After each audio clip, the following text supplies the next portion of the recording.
Bismillahirrahmanirrahim. Assalamualaikum warahmatullahi wabarakatuh. Syukur alhamdulillah kita bisa berjumpa lagi di channel ini. Sholawat dan salam selalu dan tetap tercurahkan kepada junjungan kita Nabi besar Muhammad sallallahu alaihi wasallam. Allahumma sholli ala sayyidina Muhammad wa ala ali sayyidina Muhammad. Harapan dan doa saya semoga saudaraku semuanya selalu diberikan kesehatan, dilapangkan rezekinya, diampuni dosa-dosanya, dan dipanjangkan umurnya. Amin ya rabbal alamin.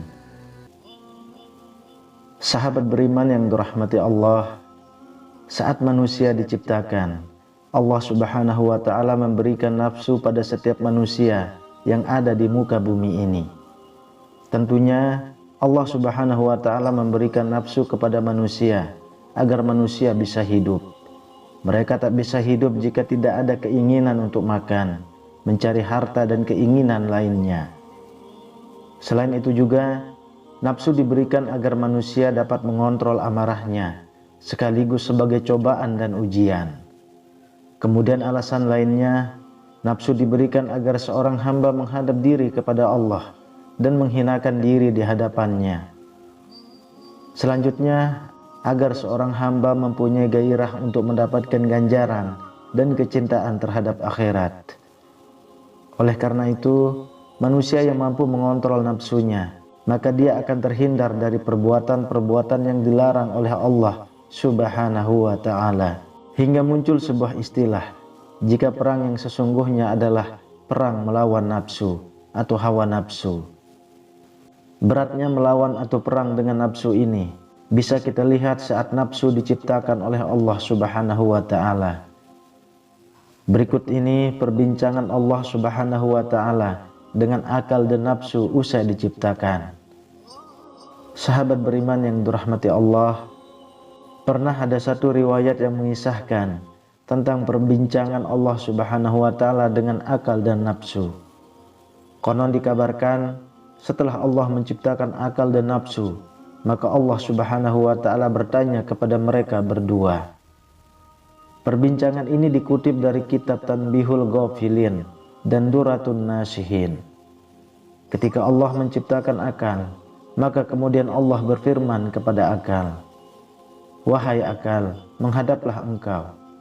Maka akal pun menghadap kepada Allah subhanahu wa ta'ala.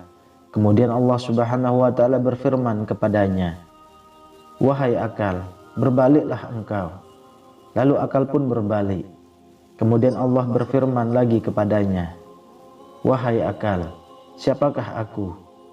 Lalu akal pun menjawab, "Engkau adalah Tuhan yang menciptakan aku, dan aku adalah hambamu yang lemah."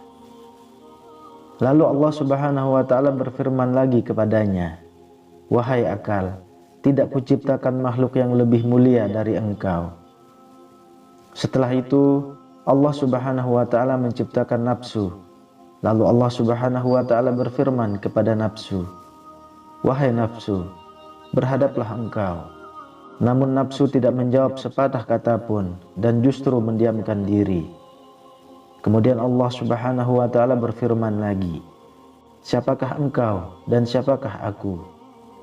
Lalu nafsu berkata, "Aku adalah aku dan engkau adalah engkau." Setelah itu Allah subhanahu wa ta'ala menghukum nafsu selama 1000 tahun di neraka jahim yang sangat panas.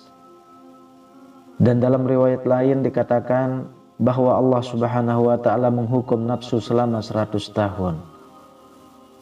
Setelah Allah menghukum nafsu di neraka jahim selama 1000 tahun, kemudian Allah mengeluarkannya dan berfirman lagi kepadanya, "Wahai nafsu, siapakah engkau dan siapakah aku?"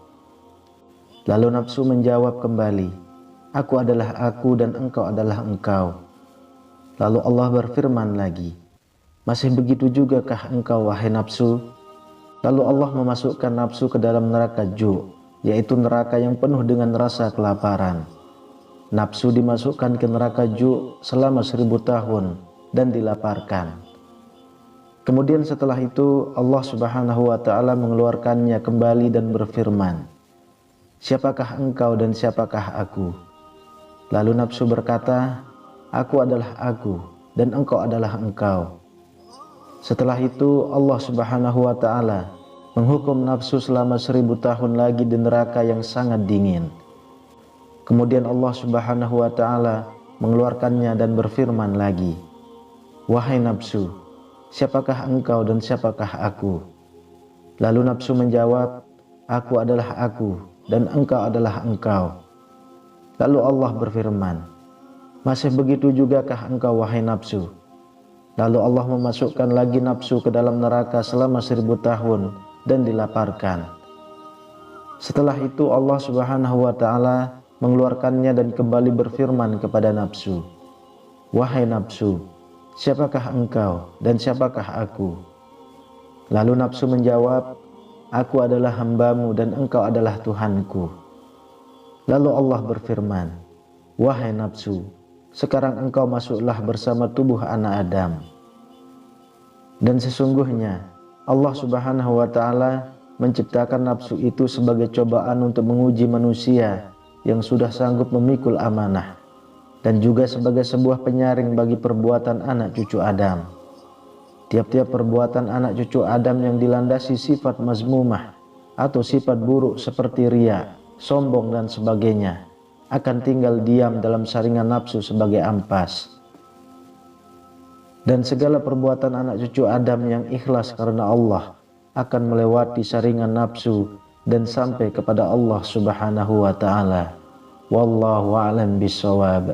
Demikian yang bisa saya bagikan, semoga bermanfaat untuk kita semua. Amin ya rabbal alamin. Assalamualaikum warahmatullahi wabarakatuh.